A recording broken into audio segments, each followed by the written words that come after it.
하나님, 오늘 새벽에도 내가 주인 삼은 것, 또 내가 사랑했던 것, 하나님, 그것이 과연 하나님의 원함이었는지, 하나님의 바람이었는지, 그리고 하나님의 뜻이었는지, 그 말씀 앞에 다시금 분별하고 아니라면 떠나며 또 버리며 멀리하며 오직 하나님의 언약을 붙잡는 정말 살아있는 기적의 시간이 될 수 있도록 인도하여 주옵소서.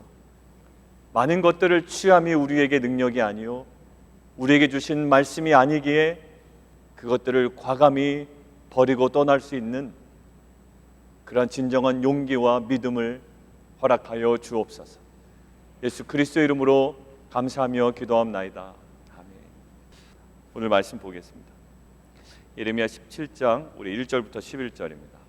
여러분들 개역개정으로 보시고 제가 새 번역으로 읽어드리겠습니다. 표준 새 번역입니다. 유다의 죄는 그들의 마음판에 철필로 기록되어 있고 금강석 촉으로 새겨져 있다. 그들의 제단 뿔 위에도 그 죄가 새겨져 있다. 자손은 그 기록을 보고서 조상이 지은 죄를 기억할 것이다. 온갖 푸른 나무 곁에 높은 언덕에 들판에 있는 여러 산에 그들이 조상이 쌓은 제단과 만들어 세운 아세라 목상들을 기억할 것이다. 내가 나라 구석구석에서 지은 죄의 값으로 내가 내 모든 재산과 보물을 약탈품으로 원수에게 넘겨주겠다. 그리고 너는 내 목으로 받은 땅에서 쫓겨날 것이며 내가 알지도 못하는 땅으로 끌려가서 내 원수를 섬기게 될 것이다. 너희가 나의 분노를 불처럼 타오르게 하였으니 이 분노의 불이 영원히 꺼지지 않을 것이다. 나 주가 말한다. 나 주에게서 마음을 멀리하고 오히려 사람을 의지하며 사람이 힘이 되어 주려니 하고 믿는 자는 저주를 받을 것이다. 그는 황야에서 자라는 가시덤불 같아서 좋은 일이 오는 것을 볼 수 없을 것이다. 그는 소금기가 많아서 사람이 살 수도 없는 땅, 메마른 사막에서 살게 될 것이다. 그러나 주님을 믿고 의지하는 사람은 복을 받을 것이다. 그는 물가에 심은 나무와 같아서 뿌리를 개울가로 뻗으니 입이 언제나 푸르름으로 무더위가 닥쳐와도 걱정이 없고 가뭄이 심해도 걱정이 없다. 그 나무는 언제나 열매를 맺는다. 만물보다 더 거짓되고 아주 썩은 것은 사람의 마음이니 누가 그 속을 알 수 있습니까? 각 사람의 마음을 살피고 심장을 감찰하며 각 사람의 행실과 행동에 따라 보상하시는 이는 바로 나 주다. 불의로 재산을 모은 사람은 자기가 낳지 않은 알을 품는 자고새와 같아서 인생의 한창의 때에 그 재산을 잃을 것이며 말년에는 어리석은 사람의 신세가 될 것이다. 어제는 그 출애굽의 은혜에서 이제 출 바벨론의 고백으로 살아갑시다라는 제목으로 말씀을 나눴고요. 오늘은 제목을 두 개를 잡아왔습니다. 둘 중에 어느 것으로 정할까라고 하다가 그냥 두 개를 다 말씀드리는 게 낫겠다 생각이 들었습니다. 첫 번째 생각했던 제목은 내가 품어야 하는 알입니까? 라는 제목입니다. 그리고 두 번째는 내가 말씀으로 낳은 알입니까? 라는 제목입니다. 여러분들 5절 이하의 본문은 마치 시편 1편의 장면과 거의 흡사합니다. 아마 읽으시면서 대번에 떠오르셨을 거예요. 시편 1편도 이렇게 되어 있습니다. 복 있는 사람은 악인의 꾀를 따르지 아니하며 죄인들의 길에 서지 아니하며 오만한 자들의 자리에 앉지 아니하고 오직 여호와의 율법을 즐거워하며 그의 율법을 주야로 묵상하는 자로다. 그는 시냇가에 심은 나무가 철을 따라 열매를 맺으며 그 잎사귀가 마르지 아니함 같으니 그가 하는 모든 일이 다 형통하리로다.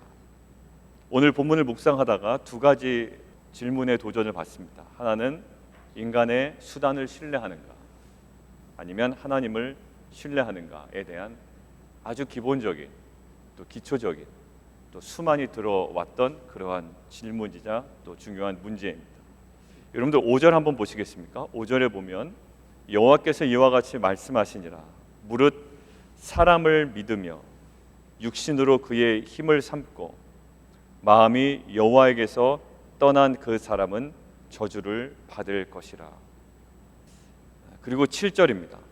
그러나 무릇 여호와를 의지하며 여호와를 의뢰하는 그 사람은 복을 받을 것이라. 지난 주일 설교 신명기 4장의 말씀도 동일했습니다. 큰 나라 되기를 원했습니다. 여러 가지 마음의 소원들이 있었고 또 나름대로의 열등감이 있었습니다. 근데 오직 그들이 할 일은 한 가지밖에 없었습니다. 세상에 자랑할 만한 일도 아니었고 굉장히 생산적이지 않은 일일 수도 있었습니다. 그저 말씀에 순종하는 것입니다. 믿지 않는 사람들이 들으면 또 그 소리냐라고 하는 그 행동입니다. 또 십자가냐라는 그 행위입니다. 그런데 이렇게 이야기를 합니다. 너희는 지켜 행하라. 이것이, 너희 행하는 이것이 여러 민족 앞에서 너희의 지혜요 너희의 지식이다. 정말 그럽니까? 라는 의문점이 저희에게도 있습니다. 그래도 뭔가 좀 더 해야 되지 않습니까? 애굽을 이기고 바벨론을 이길 만한 그러한 큰 나라가 되기 위해서는 뭔가 더 필요하지 않습니까? 라고 우리는 자꾸 묻고 되묻지만 하나님의 결론은 이겁니다. 말씀 앞에 서라. 아무리 좋아 보이는 것도 말씀보다 앞설 수는 없다. 이것이 너에게 생명이요 능력이요 지혜요 온전한 지식이라는 겁니다. 여러분들 그 안에 그것만 여러분 안에 해결이 된다면 문제 없습니다. 그러나 이것이 해결 안 되니 다른 수단을 자꾸 끌어당기는 겁니다. 불법적이지 않는 선에서 죄인의 길, 악인의 길, 아마 실정법을 위반하진 않은 것 같아요. 왜냐하면 실정법을 위반할 만큼 간 큰 성도는 없습니다. 그러나 하나님의 말씀 앞에 온전히 서지 못한 거예요. 그러니까 이것이 나에게 멀어지면, 이것을 내가 확보하지 못하면 정말 죽을 것 같은 겁니다. 그래서 결국 어느 지점까지 갈까요? 하나님을 동원해서라도 그것들을 끌어당기는 거예요. 그러니까 다 순서가 뒤바뀌어 버린 거죠. 오늘은 모든 것들을 다 내려놔야 됩니다. 내가 주인 삼은 것, 또 내가 사랑했던 것, 나쁜 것 아니거든요. 근데 이 모든 것들을 내려놓으랍니다. 그리고 주의 사랑 안에 말씀 앞에 서랍니다.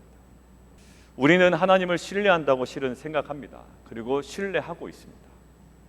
근데 이런 사람은 없어요. 신앙생활을 했다는 사람 중에는 저는 인간을 신뢰하고 인간적인 방법을 신뢰합니다 라고 먼저 고백하는 경우는 없단 말입니다. 이에 대해서 본문이 이렇게 얘기해요. 왜 그런 사람이 없냐 하면 9절입니다. 묵상하는데 이게 떠올랐어요. 9절 한번 읽을까요? 시작. 만물보다 거짓되고 심히 부패한 것은 마음이라 누가 능히 이를 알리오마는. 이렇게 심히 부패한 것이 마음이기 때문에 우리가 오늘 하루도 말씀 앞에 서는 겁니다.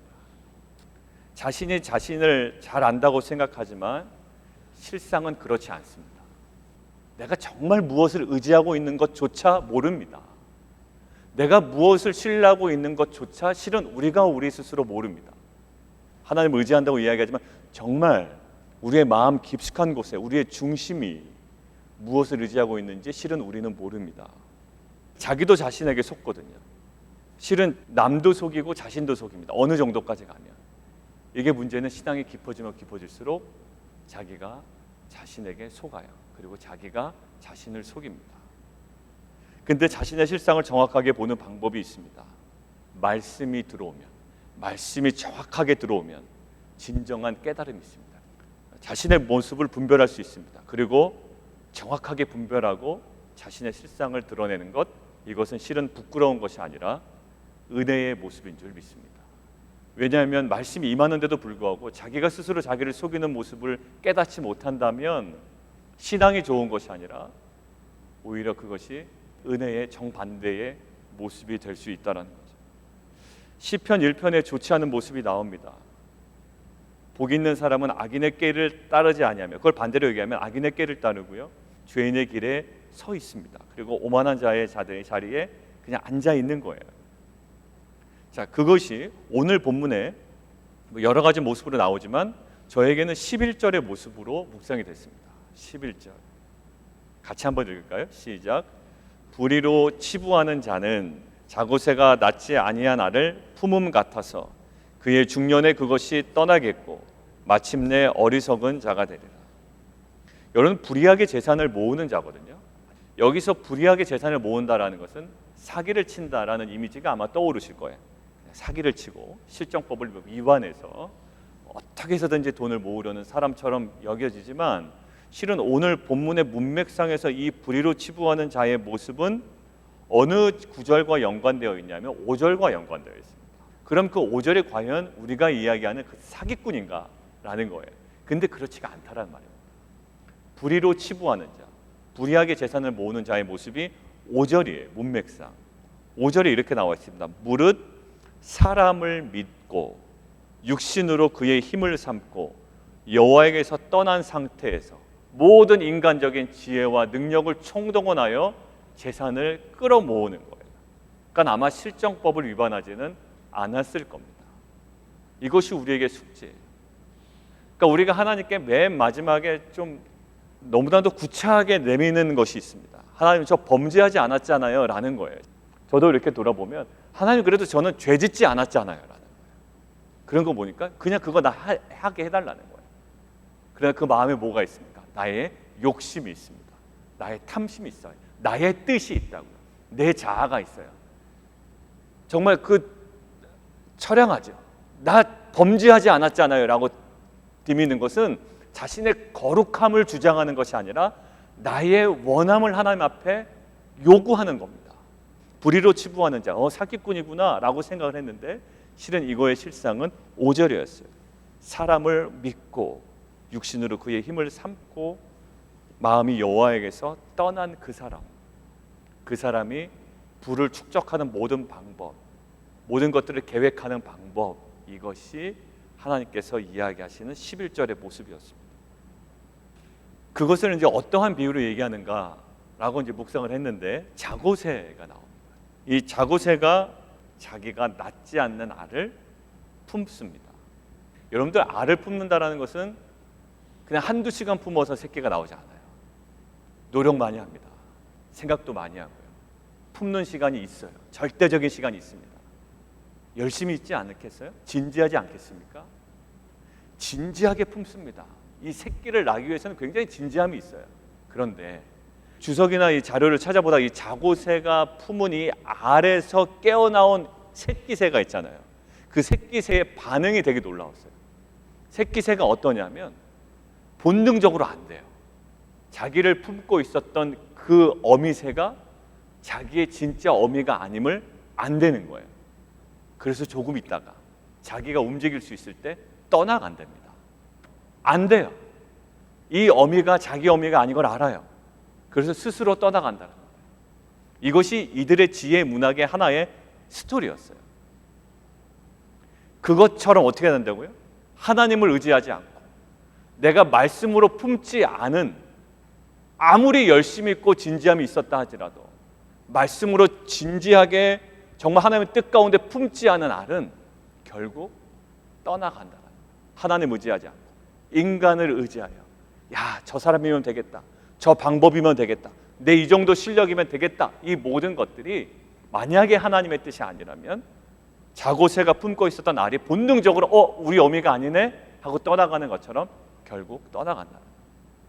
이러한 진지한 고민이 우리 가운데 있으면 좋겠습니다. 교회에 합치는 부분에 대해서 하나의 오퍼가 왔었다고 그랬고요. 그다음에 그 뒤에 이제 좀 비슷한 다른 오퍼가, 그러니까 2개의 오퍼가 왔었다고 말씀드렸잖아요. 큰 빅딜은 아니었습니다. 근데 제가 이제 이걸 묵상하다 갑자기 생각이 난 거예요. 저한테 하시는 말씀이었어요. 뭐냐면 정말 내가 말씀으로 낳은 알이냐라는 거예요. 네가 품어야 되는 알이냐라는 거예요. 분별하기를 원하시는 것 같아요. 그렇지 않으면 공동체 안에 굉장한 혼란이 올 것 같은 거예요. 이 목회의 어떤 분명한 잡지 말아야 할 어떤 모습을 보여주셨고 오늘 말씀을 통하여 자고새의 모습과 오버랩을 시켜주셨습니다. 너가 품어야 되는 알 맞냐? 그리고 정말 말씀으로 낳은 알 맞냐? 라는 질문이었습니다. 저는 이제 개인적으로 그것이 묵상이 되고 여러분들 삶 안에 말씀으로 품은 알 맞습니까? 그리고 여러분이 정말 품어야 되는 알입니까?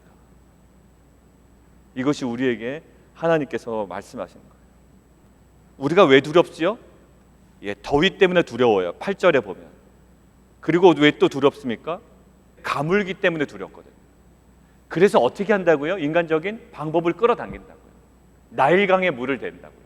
근데 약속의 땅은 나일강에 물대는 땅이 아니다라고 신명기에서 말씀하시잖아요. 나일강 찾으면 안 된다라는 거예요. 뭐라고요? 신명기 4장 6절 말씀을 지켜 행하라. 가뭄이 두렵고 또 더위가 두려울지라도 우리는 이러한 말씀 앞에 거룩하게 서 있는 공동체가 되기를 원합니다. 조금 더딜지라도 좀 정직하고 정확하게 걸어가는 공동체가 됐으면 좋겠습니다. 그것이 우리의 자랑이 되어야 하지 않겠습니까? 그것이 우리의 거룩이 되어야 되지 않겠습니까? 그리고 그것이 우리의 능력이 되어야 하지 않겠습니까? 그리고 저는 감사한 것은 또 그렇게 살아가는 성도님들이 초기에 이렇게 모여서 함께 공동체를 이루고 있다는 사실. 별 문제가 없는 거예요. 공동체 안에. 왜? 목사, 리더 할 거 없이 말씀 앞에 우리가 다 엎드리기 때문에. 이것이 우리 공동체의 능력이 되기를 원합니다. 너희 돈 있냐? 사람 많냐라고 그러지만 아니, 우리는 말씀이 있어. 말씀 앞에 우리는 우리의 모든 것들을 내려놔. 내가 사랑하는 것, 내가 주인 되었다고 생각하는 것.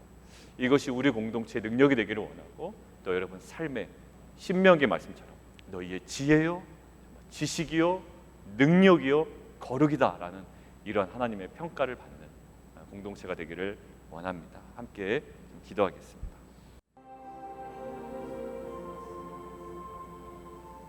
하나님, 정말 제가 말씀으로 낳은 알 맞습니까? 그리고 내가 품어야 하는 알입니까? 정말 이것들을 정확하게 구별하며 분별하는 공동체 될 수 있도록 그러한 목회 현장이 될 수 있도록 주님 은혜 베풀어 주십시오. 만약에 아니라면 믿음으로 떠나고 또 버릴 수 있는 우리의 삶의 결단과 용기가 있게 하여 주시옵소서. 정말 가뭄 때문에 또 무더위 때문에 두렵지만 하나님 오직 말씀에 순종하는 것, 말씀을 지켜 행하는 것, 이것이 우리에게 지혜와 지식이요 능력과 거룩이 될 줄 믿습니다. 하나님 그러한 말씀이 살아있는 공동체와 가정과 우리 자녀들 되게 하여 주시옵소서. 예수 그리스도의 이름으로 감사하며 기도합나이다.